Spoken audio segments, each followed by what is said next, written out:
नमस्कार, राजनीति में आपका स्वागत है। मैं हूं पंकज श्रीवास्तव। इन दिनों वास्तविक नियंत्रण रेखा यानी एलएसी पर चीन लगातार आक्रामक है। इस महीने 2 बार चीन और भारतीय सैनिकों के बीच टकराव हुआ। सैनिकों के घायल होने की खबरें भी आईं। खबर यह भी आई कि चीनी सैनिकों ने भारतीय सैनिकों को हिरासत में लिया और हथियार छीन लिए। हालांकि भारतीय सेना ने ऐसी खबरों का कड़ाई से खंडन किया है। मई में ही चीन ने लद्दाख में एलएसी पर अपने हेलीकॉप्टर भेजे। हालांकि चीन के हेलीकॉप्टरों ने सीमा पार नहीं की। भारत भी चीन की हर हरकत का मुंह तोड़ जवाब दे रहा है। सवाल यह है कि आखिर एलएसी पर अचानक पैदा हुए इस टकराव की वजह क्या है? चीन पहले के मुकाबले इतना आक्रामक क्यों हो रहा है? क्या चीन जानबूझकर सीमा पर टकराव बढ़ाना चाहता है? क्या विश्व स्वास्थ्य संगठन में कोरोना फैलने की वजहों की जांच के प्रस्ताव का समर्थन करने पर वो भारत से खफा है, या फिर अपने ही देश के लोगों का ध्यान कोरोना महामारी के संकट से भटकाने के लिए वो ऐसा कर रहा है? ऐसे तमाम सवाल हैं जिन पर हम अगले आधे घंटे विस्तार से चर्चा करेंगे। चर्चा में हमारे साथ शामिल हो रहे हैं पूर्व राजनयिक अशोक सज्जनहार, जेएनयू में प्रोफेसर और सेंटर फॉर इंटरनेशनल पॉलिटिक्स के चेयरमैन डॉक्टर स्वर्ण सिंह, वरिष्ठ पत्रकार रंजीत कुमार और राजनीतिक विश्लेषक महेश वर्मा। सबसे पहले बात करते हैं अशोक सज्जनहार जी से। अशोक जी, ये पूरा जो अभी मसला सामने है जिसमें अचानक इस तरह से घटनाएं बढ़ गई हैं जबकि पूरी दुनिया कोरोना के संकट से जूझ रही है, क्या वजह हो सकती है आपकी नजर में? देखिए, मेरे विचार से आपने स्वयं इसके थोड़े से उत्तर दे दिए हैं। देखिए, चीन एक ऐसी व्यवस्था है जो बिल्कुल ही ओपेक है, ट्रांसपेरेंसी उसमें है नहीं, तो इसीलिए कुछ भी चीज कहना ठोस तरीके से थोड़ा मुश्किल हो जाता है, इसीलिए ज्यादा स्पेकुलेशन होती है। अब आपने स्वयं 2 बातें कही थी। एक, जो भारत वहां पर जो रेजोल्यूशन था उसको को स्पॉन्सर किया है। 62 देश जो थे उसमें भारत भी एक देश था, परंतु और भी बहुत देश थे। रूस भी देश था जिसने कि को स्पॉन्सर किया, और रूस तो चीन का बहुत ही अभिन्न मित्र है, हर जगह पर उसका साथ देता है। इंडोनेशिया ने भी इसको को स्पॉन्सर किया था। और ये केवल अगर उसकी वर्डिंग देखी जाए रेजोल्यूशन की, तो वो चीन के विरुद्ध नहीं था, वो WHO के था, जो उसने किस प्रकार से इस महामारी के बारे में इसको डील किया है और उसको इन्वेस्टिगेशन किया जाए, जिससे कि आगे चलते हुए ऐसी और हालात सामने दुनिया के सामने नहीं आए। परंतु फिर भी चीन क्योंकि इतना दबाव में था, और ये मालूम चलता है जो दबाव में था क्योंकि चीन के राष्ट्रपति शी जिनपिंग स्वयं वहां पर आए। अदरवाइज नॉर्मली यहाँ पर हेल्थ मिनिस्टर्स ही आकर बात करते हैं, परंतु जो भी पुशबैक था पूरी दुनिया का, जो क्रिटिसिज्म हो रहा था चीन का, वो चीन देख रहा था, समझ रहा था जो पूरी दुनिया उसके विरुद्ध बोल रही है। तो इसीलिए उन्होंने ये समझा जो शी जिनपिंग वहां पर जाएंगे और ये कबूल करेंगे जो ठीक है, हम यहाँ पर इन्वेस्टिगेशन होने दिया जाए वगैरह। दूसरी बात आपने स्वयं ही कही है, जो वहां पर अभी नेशनल पीपुल्स कांग्रेस की मुलाकात हो रही है और उसमें बहुत ही ज्यादा दबाव बना हुआ है शी जिनपिंग और कम्युनिस्ट पार्टी पर। एक तो वहां पर आर्थिक स्थिति जो पहली जितनी अच्छी नहीं है, थोड़ी खराब हो रही है, आगे चलते हुए भी उसमें कुछ प्रश्न यानी बहुत से कारण हैं जिसमें आंतरिक कारण भी है, आपने जो रखा है और उसकी ओर भी ध्यान दिया जाना चाहिए। डॉक्टर स्वर्ण सिंह, आपको क्या लगता है, राजीव गांधी की यात्रा के बाद जो लंबे समय तक बर्फ जमी थी वो पिघली और उसके बाद आर्थिक होड़ ज्यादा हुई, इस तरह के सैन्य टकराव कम हुए, लेकिन इधर लगातार वो बढ़ते जा रहे हैं। क्या चीन किसी नए योजना के तहत कोई नई समझ के साथ अब भारत से डील करना चाहता है, या फिर कुछ और मसला है? बहुत जल्दी से इसको भौगोलिक और ऐतिहासिक नजरिए से मैं पेश करूंगा। पहले तो ये कि आप देखें कि 2012 नवंबर में जब राष्ट्रपति शी जिनपिंग वहां के पार्टी के जनरल सेक्रेटरी बने और बाद में राष्ट्रपति बने, तब से ये जो घुसपैठ के जो मुद्दे हैं, जो हादसे हैं, उनकी फ्रीक्वेंसी बहुत तेजी से बढ़ी है। अक्सर पहले उससे करीब 100 के करीब इन्ग्रेशंस, घुसपैठ साल में होते थे, और अब देखिए पिछले साल ये करीब 600 के करीब इस तरह की इन्ग्रेशंस या घुसपैठ हुई है। तो पहली बात तो ये कि जो उनकी घटनाएं हैं उनमें लगातार बढ़ोतरी हुई है जी। दूसरी बात ये कि इस लगातार बढ़ोतरी के साथ साथ जितनी बड़ी ताकत से वो चीन अपनी प्रदर्शन करता है इस घुसपैठ में, उसमें भी बदलाव आया है। उसका एक बहुत अच्छा उदाहरण आप देखें कि डोकलाम था जो करीब 10 सप्ताह तक चला। तो ये लगातार बढ़ोतरी है सीमा पर एक तरह से अपना ताकत का प्रदर्शन करने की और जोश दिखाने की। जी। दूसरा, आपने कहा कि राजीव गांधी जब गए तो एक नया अध्याय शुरू हुआ भारत और चीन के संबंधों में, और उस अध्याय को हम तंग शॉपिंग के अध्याय से जोड़ के देखते हैं कि जब चीन का पूरा नजरिया था कि किसी तरह से अपना जो बल प्रदर्शन है उसको ना दिखाया जाए और दुनिया में अपनी जो है लीडरशिप ना दिखाई जाए और विकास पे पूरा ध्यान किया जाए जी। उसके चलते भारत चीन सीमा पर, जिसको पीस एंड ट्रैंक्विलिटी कहते हैं, उस पर पूरा ध्यान केंद्रित रहा और हर बार कोशिश की गई 90 के दशक में और उसके बाद भी कि किस तरह से वो शांति बनाए रखी जाए सीमा पर, चाहे सीमा को हम सुलझाए ना अभी। और उसी को कंटिन्यू करते हुए आप देखें कि जब ये अनौपचारिक शिखर सम्मेलन 2 बार हुए, वुहान में और ममल्लापुरम में, राष्ट्रपति शी जिनपिंग में और प्रधानमंत्री मोदी में, तो यही उसमें कहा गया कि वो खुद बड़े नेता ऐसा निर्देश देंगे सभी सेनाओं को कि सीमा पर कोई तनाव ना हो। और उसके बावजूद यह तनाव हो रहा है, उसका क्या कारण हो सकता है? बिल्कुल। उसमें आपने कुछ बातें आपने कही। मुझे लगता है कि जब चीन में इस वक्त दो बड़े अधिवेशन हो रहे हैं जिस पर पूरा ध्यान यह है कि किस तरह से राष्ट्रपति शी जिनपिंग की जो नेतागिरी है वहां, जो उनकी लीडरशिप है, उसको प्रदर्शन किया जाए उसका। बिल्कुल। तो क्या ये एक नतीजा है कि जो पीपल्स लिबरेशन आर्मी में अंदर से कुछ मनमुटाव है उनकी लीडरशिप से, उसका प्रदर्शन है क्या ये? हालांकि जिस तरीके का एक आयरन कर्टन हम देखते हैं, क्योंकि लोकतंत्र नहीं है वहां, तो हमारे लिए कहना बड़ा मुश्किल है, लेकिन इतना तो तय है कि महाबली की जो एक छवि है अपने नेता की, वो बनाने की कोशिश लगातार चीन की ओर से है। महेश वर्मा जी, एक चीज जो राजनीतिक परिदृश्य में नजर आता है कि जिस तरह भारत में इस समय मोदी महाबली हैं हमारे प्रधानमंत्री, और उधर वहां पर के भी राष्ट्रपति की वैसी ही भूमिका मानी जा रही, तो क्या आपको लगता है कि अब ये 2 महाबलियों का टकराव हो रहा है जिसकी वजह से हमें ये आक्रामकता नजर आ रही है? हेलो जी महेश जी, आपसे ही सवाल। हाँ, आपकी बात पूरी मैं सुन नहीं पाया। मैं ये कह रहा हूं कि राष्ट्रपति शी जिनपिंग और भारत में प्रधानमंत्री मोदी, इन दोनों को अपने देश में बहुत ही ताकतवर माना जाता है, और कहीं ना कहीं ये माना जा रहा है कि दोनों लोगों की जो भंगिमा है, जो रुख है, उसकी वजह से भी ये टकराव बढ़ रहा है। क्या ये बात आप सही मानते हैं? नहीं, इसमें कोई सच्चाई नहीं है। इस तरह की ना कोई मतलब इस तरह की कोई बात है ही नहीं, कहीं दूर दूर तक दिखाई नहीं देती है, तो इस पे कोई सवाल उठाना उसका कोई मतलब नहीं बनता है। सवाल है कि आज चाइना के बारे में जो एनालिसिस और विश्लेषण अभी हमारे जो पैनलिस्टों ने करी है, हकीकत उससे दूर नहीं है, हकीकत उसके पास ही है। दूसरी बात कि कोरोना को लेकर एक तरह से जो एक्सपोज हुआ है, शुरू में जो आपने बात बताई, हकीकत वही है कि आज चाइना जो है जिस तरह से एक्सपोज हुआ है, वो एक तरह से अटेंशन अपना डाइवर्ट करने के लिए इस तरह का न्यूसेंस क्रिएट करना चाहता है। इस तरह की जो है वो आप ये कह लीजिए कि आज के डेट में उसको कुछ और नहीं सूझ रहा है, तो ये सोच रहा है कि दुनिया का जो है अटेंशन डाइवर्ट करने के लिए कोरोना का जो उसने कुकृत्य किया है, उसको किसी ना किसी तरह से सैबोटेज करने के लिए, किसी ना किसी तरह से उसको दफन करने के लिए ये उसकी नाकाम कोशिश हुई, जो कि भारतीय हमारे सैनिकों ने बड़ी अच्छी तरह से माकूल जवाब देके विफल कर दिया है। और पिछले 6 साल 7 साल में चाइना ने जिस प्रकार से दुस्साहस किया, उसका मुंहतोड़ जवाब मिला। उसी का एक नज़ारा आपको डोकलाम में भी देखने को मिला, वो नथु दर्रा में भी मिला। इसी प्रकार से जब उनके जिनपिंग राष्ट्रपति जब आए और जब उसने उस टाइम भी कुछ इन लोगों ने हरकत करी, तो उसका भी मुंह तोड़ जवाब दिया।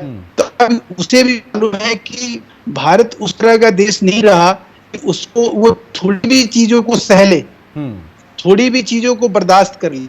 तो मुझे लगता है कि आज जो जिस प्रकार से चाइना का ये रुख है, उससे मुझे ये लग रहा है कि वो महज वो एक अटेंशन डाइवर्ट करने का वो इसका टैक्टिस है। उसने सोचा कि भाई हम भारत को बन गया, चीन जो दुनिया की एक बड़ी आर्थिक ताकत के रूप में था और इस समय कोरोना के संकट से जूझ रहा था, लेकिन अचानक उसे एक नया मोर्चा उसने खोल दिया है। एक बात और पंकज जी आपको बताएंगे, जो इसके पीछे एक स्टोरी बताई जा रही है, ये चल रही है कि ऐसा माना जा रहा है कि वहाँ के कुछ बड़े हाउसेस, बिजनेस हाउसेस, जो चाइनीज जो बाहर की कंपनियां थी, उनके शेयर टेक ओवर करने के लिए कोरोना की जो ये वायरस को लेकर आए और उसके बाद शेयर मार्केट उनका गिरा, वो खरीदे ताकि किसी तरह से चाइनीज कंपनियों का जो है उनके ऊपर उस शेयर। अब ये थोड़ा दूर की कौड़ी हो जाएगी महेश जी, इस पर भी हम आगे बात करेंगे। रंजीत कुमार जी, रंजीत जी आप कैसे देख रहे हैं? क्या मसला इतना सीधा है कि भारत को अब वो सख्त जवाब भारत की ओर से मिल रहा है और इसलिए ही ये सारा टकराव पैदा हुआ है? रंजीत जी वही बताइए, आपकी आवाज थोड़ी। रंजीत जी, ये पूरा जो टकराव भारत और चीन के बीच अचानक सीमा पर, खास तौर पर लद्दाख के क्षेत्र में नजर आ रहा है और सैनिकों के बीच मुठभेड़ हो जा रही, लाठी डंडे चल जा रहे हैं, पत्थर चल जा रहे हैं, हालांकि बंदूकें नहीं चल रही हैं, अच्छी बात है, घायल भी हो रहे हैं लोग, कैसे देखते हैं इसको आप? देखिए, इसके पीछे चीन की जो घरेलू राजनीति है वो तो एक बड़ी वजह है ही, और अंतर्राष्ट्रीय जो समीकरण बन रहे हैं दुनिया में, और चीन के कोरोना महामारी के लेकर के चीन के खिलाफ जो एक अंतर्राष्ट्रीय माहौल बन रहा है, वो भी एक बड़ी वजह है। लेकिन एक और बड़ी वजह मैं ये देखता हूँ कि पिछले साल अगस्त में भारत ने जब जम्मू कश्मीर को धारा 377 निरस्त करके भारत में पूर्ण विलय करने का ऐलान किया और लद्दाख को केंद्र शासित प्रदेश के तौर पर भारत ने घोषित किया, तो चीन इससे काफी बौखला गया, क्योंकि चीन का लद्दाख के बड़े इलाके पर दावा बनता है, दावा करता है वो, और भारत द्वारा ये कदम उठाए जाने से उसके दावे को भारत ने एक बड़ी चालाकी से निरस्त करने की कोशिश की है। तो चीन ने भारत के इस कदम को निरस्त करने के लिए भारत पर यह सीमा पर दबाव बनाना शुरू किया है, लद्दाख के इलाके पर अपना दावा बरकरार रखने की कोशिश की है। और देखिए, ये भारत और चीन के बीच ये आपसी राजनयिक रिश्तों की 70वीं सालगिरह मनाने का वर्ष है। कोरोना महामारी की वजह से इसमें कुछ व्यवधान पड़ गया, लेकिन बड़ी विडंबना की बात है कि 70वीं सालगिरह के ऐसे मौके पर चीन ने भारत के साथ तनाव को बढ़ाया है, सीमा पर तनाव बढ़ाए हैं, जो वास्तविक नियंत्रण रेखा है उसके भारत के इलाके में अपनी सेना भेज करके बड़े इलाके पर कब्जा किया हुआ है। तो भारत और चीन की जो सेनाएं हैं आमने सामने हो चुकी हैं, और भारत और चीन के आपसी रिश्तों के लिए यह ठीक बात नहीं है, बड़ी दुर्भाग्यपूर्ण स्थिति है। बिल्कुल। आपसे जानना चाहेंगे अशोक जी कि ये जो अभी कहा रंजीत कुमार जी ने कि खास तौर पर जो लद्दाख का मसला है उससे जिस तरह से यूटी बनाया गया, उसके बाद चीन बौखलाया हुआ है, और कहीं अभी ताइवान में जो राष्ट्रपति का शपथ ग्रहण समारोह हुआ उसमें भारत के 2 सांसद वीडियो कॉन्फ्रेंसिंग के जरिए शामिल हुए।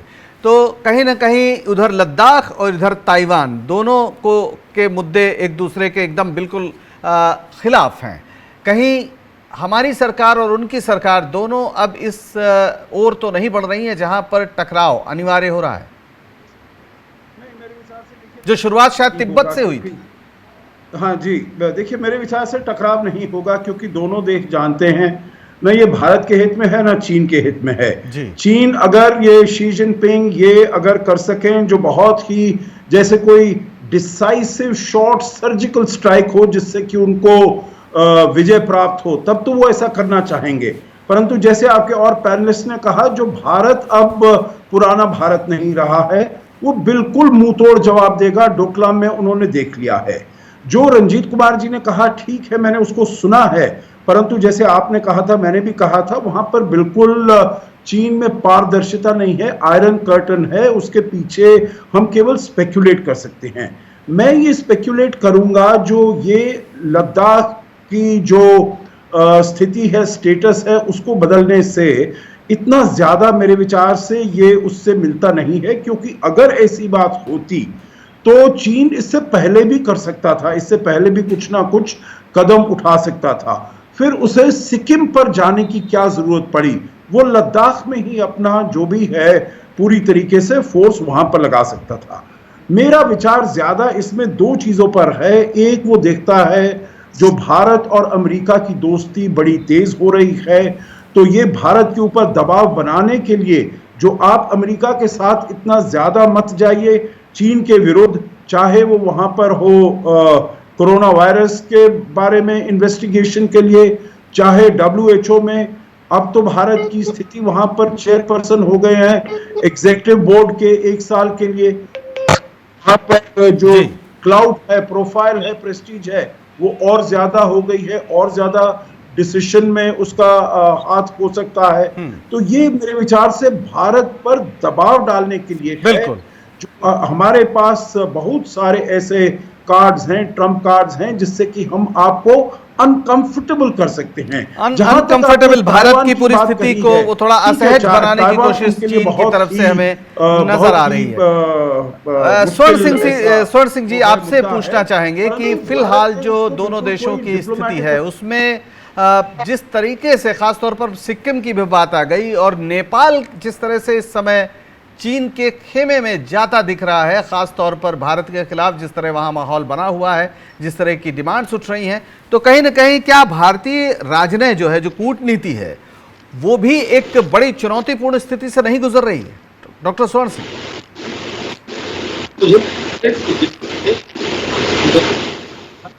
कहा कि शायद बहुत सी चीजें जो हम कह रहे हैं वो एक तरह से इन्फ्रेंसेस हैं या स्पेकुलेशंस हैं जी। हाँ, उसमें कुछ चीजों जब लगातार एक जैसी दिखने लगती हैं तो शायद हमारा विश्लेषण थोड़ा ज्यादा कन्विंसिंग हो जाता है। और उसी में मैं कहना चाहूंगा कि आप देखें कि जो चीन का बढ़ता हुआ प्रभाव है वो हमारे सभी पड़ोसी देशों में नजर आता है, चाहे वो बांग्लादेश हो, या श्रीलंका हो, आप भूटान को देख लें और नेपाल को देख लें, तो ये लगातार बढ़ता हुआ प्रभाव जो है वो एक है। पर इस समय में चीनी सेना का जो रुख है हमारी तरफ, उनका जो घुसपैठ करने का तरीका है, मुझे शायद कम समझ आता है। मुझे लगता है कि वो उनके अपने राष्ट्रपति की तरफ नाराजगी दिखाने का भी एक तरीका हो सकता है, क्योंकि आप देखें चीन इस वक्त बहुत बड़ी उलझनों में फंसा हुआ है जी। उसका व्यापार युद्ध चल रहा है अमेरिका के साथ, उसके 1 साल से हांगकांग में प्रदर्शन हो रहे हैं, ताइवान में एक रुख बदला है, वहां राष्ट्रपति दोबारा से चुनकर आई हैं, अमेरिका ने ताइवान एक्ट भी पास किया है। तो इतनी सारी मुश्किलों के चलते चीन भारत के साथ एक और सीमा में तनाव बनाना क्यों चाहेगा जी? तो मुझे लगता है इसीलिए वहां की जो सेना है शायद वो एक अलग तरह से जाना चाहती है, वो ये दिखाना चाहती है अपने नेताओं को, राष्ट्रपति शी जिनपिंग को, कि शायद जिस तरह से वो अंतर्राष्ट्रीय स्तर पर बड़ी जल्दी से अपना प्रभाव बढ़ाना चाहते हैं और अंदरूनी तौर पर भी जिस तरह से अपनी पूरी पकड़ राजनीति पे करना चाहते हैं, वो उनको उसके साथ सहमति नहीं है। मुझे लगता है कि ये अंदरूनी यानी पीपल्स लिबरेशन आर्मी, जिसका एक बहुत लंबा इतिहास रहा है चीन की क्रांति से लेकर और आज तक, अगर वो इस तरह का रुख दिखा रही है जैसा डॉक्टर स्वर्ण सिंह कह रहे हैं, तो इसके संकेत बड़े समझने की ज़रूरत है। लेकिन महेश वर्मा जी, ये तो सच है कि हमारे पड़ोसी खासतौर पर नेपाल जिस तरीके से चीन के पक्ष में झुका हुआ दिख रहा है, उसमें कहीं ना कहीं हमारी कूटनीतिक असफलता नजर आ रही है। क्या आप इससे सहमत नहीं हैं? नहीं, मुझे तो समझ में नहीं आ रहा है कि कैसे इस बात को कहा जाए कि नेपाल जो है चीन की तरफ झुका हुआ है। नेपाल की बहुत सारी जरूरतें जो है भारत से पूरी होती है। महेश जी, वो तथ्य है, वहाँ हड़ताल हो रही है, आपके खिलाफ प्रदर्शन हो रहे हैं, आपके खिलाफ जो है भारत पूरी करता है। वहाँ के मंत्री कह रहे हैं आप पर कि आप जो है वहाँ उसकी जमीन कब्जा कर रहे हैं, तो ये कोई अंदाजे की बात नहीं है। की तरफ झुकता भी है तो उसका फायदा क्या है? भारत के तरफ जो है, भारत से उसकी 90% जरूरत पूरी हो रही है, तो नेपाल का चाइना की तरफ महेश जी आप जो कह रहे हैं वो सच हो सकता है, लेकिन तथ्य ये है कि इस समय भारत के खिलाफ नेपाल के जनता में ही नहीं, वहां के नेतृत्व मंत्री साफ साफ कह रहे हैं कि आप उनके साथ गलत व्यवहार कर रहे हैं, उनकी जमीन पर आप कब्जा किए हुए हैं। अभी बहुत से ऐसे प्रश्न उठे हैं, ये एक फैक्ट है, ये कोई विश्लेषण का मामला नहीं है। देखिए, पॉलिटिकल कंपल्सन हो सकता है, लेकिन नेपाल और भारत की जो इंटरनल या अंदरूनी जो एक व्यवस्था है, ये समझौता है या जिस तरह के भौगोलिक परिस्थिति है, उसमें नेपाल जो है चाइना के साथ किसी भी तरह से, बहुत बार ऐसे मौके आए जबकि चाइना ने नेपाल को हर तरह से कोशिश किया, कन्विंस किया, कुछ समझाने के, कुछ रोड बनाने की, कुछ प्रोजेक्ट लाने की, लेकिन ये सारी चीज़ों में इसलिए नाकाम रहा क्योंकि भारत का जो एक वहाँ पे नेपाल की इकोनॉमी में जो भारत का दबदबा है उसको चाइनीज कभी भी खत्म नहीं कर सकते हैं। महेश जी, काठमांडू तक चीन की ट्रेन पहुंच रही, खैर ठीक है, आप अगर उस बात को नहीं समझना चाहते, नहीं मानना चाहते, अलग बात है। रंजीत जी, हमारे पास समय बहुत कम है, माफ करिएगा, समय बहुत कम है। रंजीत जी, आपकी टिप्पणी इस पूरे घटनाक्रम पे, अंतिम टिप्पणी आपसे लेना चाहिए। देखिए, नेपाल की राजनीति में चीन की बैठ काफी गहरी हो चुकी है। नेपाल के राजनीतिकों पर चीन का असर काफी बढ़ चुका है। नेपाल के राजनीतिक चीन के प्रभाव में आ चुके हैं और यही एक बड़ी वजह है कि वो चीन के इशारों पर चलने की कोशिश करते हैं। देखिए, अभी 2 सप्ताह पहले एक बड़ी खबर आई थी कि काठमांडू में चीन की राजदूत ने नेपाली राजनीतिकों के साथ बैठक कर उन्हें निर्देश दिया कि नेपाल के प्रधानमंत्री के खिलाफ विद्रोह नहीं करें। और प्रचंड जैसे भूतपूर्व प्रधानमंत्री जो बड़े नेता हैं, वो नेपाल की राजदूत की बात मानने को विवश हुए और प्रधानमंत्री ओली का साथ देने का उन्होंने वादा किया। तो हम इससे समझ सकते हैं कि नेपाल की राजनीति में चीन का कितना बड़ा असर बन चुका है और नेपाल किस तरह चीन की राजनीति को निर्देशित कर रहा है। चीन की घरेलू और नेपाल की और ये बड़ी चिंता की बात है। हमारे पास समय बहुत कम है, बहुत चिंता की बात है। एक छोटी सी टिप्पणी अशोक जी आपसे भी लेना चाहेंगे कि न सिर्फ सैन्य मोर्चे पर बल्कि पड़ोसियों के भी मोर्चे पर भारत को अलग थलग करने की कोशिश है चीन की। इसके पीछे उसका इरादा क्या है? संक्षिप्त टिप्पणी। आप बिल्कुल ठीक कह रहे हैं और मैं रंजीत कुमार जी से बिल्कुल सहमत हूं। जो ये चीन की चाल है, परंतु इसको एक और तरीके से भी देखना है जो केपी शर्मा ओली ने किया है। देखिए, उनकी अपनी प्रधानमंत्री की गद्दी पर प्रश्न चिन्ह उठ रहे थे और उनकी जो पॉपुलैरिटी थी बड़ी कम हो रही थी। अब उन्होंने ये अपना नेशनलिस्ट कार्ड फेंका है। देखिए, क्योंकि ये मसला जो है, चाहे काला पानी हो, लिपू लेक हो, ये कोई नया मसला नहीं है, ये पुराना मसला है।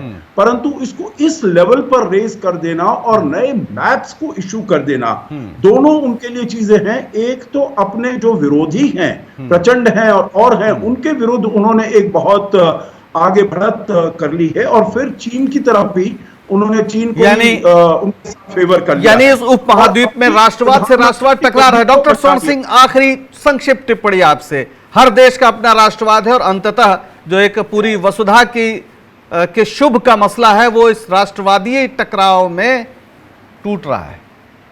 मैं महेश जी हूं कि नेपाल की अर्थव्यवस्था जिस तरह से निर्भर है भारत पर, चीन का उस तरह का प्रभाव नहीं हो सकता है।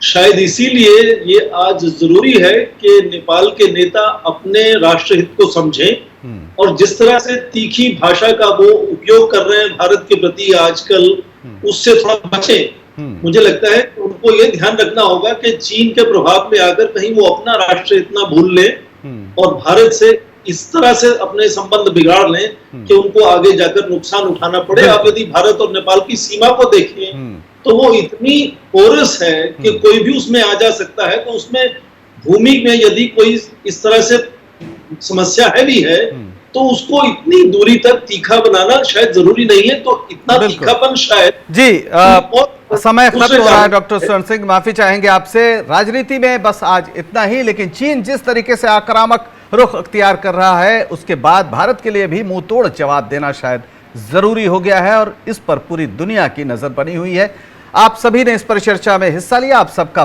बहुत बहुत शुक्रिया। राजनीति में बस आज इतना ही। मुझे दीजिए इजाजत और बने रहिए स्वराज एक्सप्रेस के साथ। नमस्कार।